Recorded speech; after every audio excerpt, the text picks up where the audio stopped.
৫,০০০ টাকার পণ্য ক্রয় করলে একটা কুপন পাওয়া যায় এবং সেই কুপনে ড্র হওয়ার মাধ্যমে অনেকে ফ্ল্যাট তারপর গাড়ি জিতেন। সো আজকে বেসিক্যালি আমাদের সিলেটের একজন ভাইয়া গাড়ি জিতেছেন এবং আমি এখানে এসেছি ওনাকে চাবি হ্যান্ড ওভার করার জন্য। সো এটা আসলে আমার কাছে অনেক অনেক বেশি এক্সাইটিং, বিকজ ব্যাপারটা আপনি একটু ভেবে দেখেন যে একজন মানুষ গাড়ি জিতেছে এবং এটা আপনি কতটা সৌভাগ্যবান হলে তাকে সেই চাবিটা আপনি হ্যান্ড ওভার করতে পারছেন এবং সেটা নিজের শহরে হলে। সো সবকিছু মিলিয়ে আই এম ভেরি এক্সাইটেড। এই তো সিলেটে হঠাৎ আসলেন, আমাদের সিলেটের মেয়ে samira-mahi। আপু, কেমন লাগছে আপনার এই সিলেটে আসা?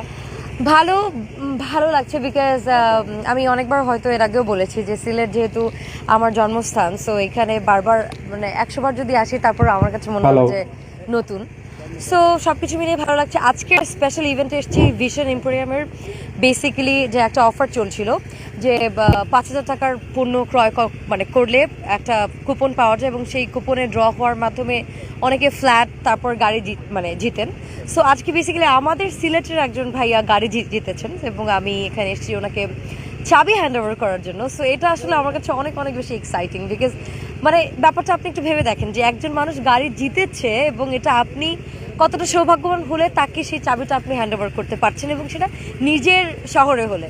সো সবকিছু মিলিয়ে আই এম ভেরি এক্সাইটেড। এই তো দেশ বিদেশের যে মানুষ আপনাকে এত ভালোবাসে, আপনার অভিনয়, কথাবার্তা, সিলেটি মাত, এই বিষয়টা কিরকম লাগে? ভালোবাসে, হ্যাঁ আলহামদুলিল্লাহ আমি অনেক ভালো ফিল করি, প্রাউড ফিল করি, বিকজ ডিফারেন্ট একটা আইডেন্টিটি যেহেতু আমার আছে এখন আলহামদুলিল্লাহ। সো আমার কাছে ভালোই লাগে।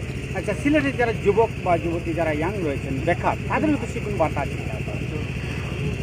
তাদের উদ্দেশ্যে একটাই জিনিস বলার যে সবসময় ড্রিম বিগ, বিকজ আপনি যখন অনেক বড় স্বপ্ন দেখবেন আপনি ওটার একদম চূড়ান্ত পর্যায়ে না পৌঁছতে পারলেও মাঝে মাঝে কোথাও পৌঁছে যাবেন ইনশাআল্লাহ। সো হ্যাঁ বলেন না।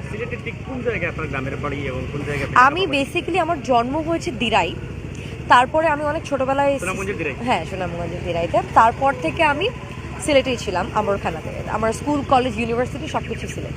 আপনার হাওড় অঞ্চল কেমন লাগে? ভালো লাগে, অনেক ছোটবেলায় আমি মুভ করেছি তো, সো সেই জায়গা থেকে আসলে হ্যাঁ হাওড় বলতেই তো আমরা বুঝি যে অনেক পানি অ্যান্ড অল, সো আমি অনেক পছন্দ করি, আই লাভ সুইমিং। আচ্ছা, সুনামগঞ্জে তো আরো অনেক শিল্পীগণ রয়েছে, বিশেষ করে হাসান রাজার বাড়ি রয়েছে, দল, সেই আপনার এলাকার ওনার ওখানে আমার যাওয়া হয়েছে যখন আমি অনেক ছোট ছিলাম। বেসিক্যালি আমি প্রথমে গান শিখতাম অনেক ছোটবেলায়, তো ওই টাইমে ওনার কয়েকটা গান আমি স্টেজ পারফরমেন্স করেছিলাম। সো ওই টাইমে আমার যাওয়া হয়েছে যখন উনি বেঁচে ছিলেন। ইট ওয়াজ মাই লাক যে ওনাকে দেখার সেই সামনাসামনি সৌভাগ্যটা আমার হয়েছে। এখন তো আর কি ওভাবে করে যাওয়া হয় না। পাগলকে নিয়ে আপনার কোনো কিছু বলার আছে না? সিলেটের একজন শিল্পী ছিলেন, আসলে খুব কম সময় তিনি জনপ্রিয়তা অর্জন করেছিলেন। জনপ্রিয়তা কেমন, তার আকাশ ছোঁয়া জনপ্রিয়তা ঠিক তখনই তিনি না ফেরার দেশে চলে যান এক্সিকিউট করেন। হ্যাঁ, এটা আমি আমার আসলে যখন আমি জানতে পেরেছি আমার কাছে খুব কষ্ট লেগেছে, বিকজ এরকম একটা ট্যালেন্ট যখন খুব তাড়াতাড়ি চলে যায় এটা থেকে দুঃখজনক আর তো কিছু হয় না। এটা আমরা এখন আল্লাহর কাছে দোয়া ছাড়া আর কিছুই থ্যাংক ইউ, ভালো থাকবেন। Thank you.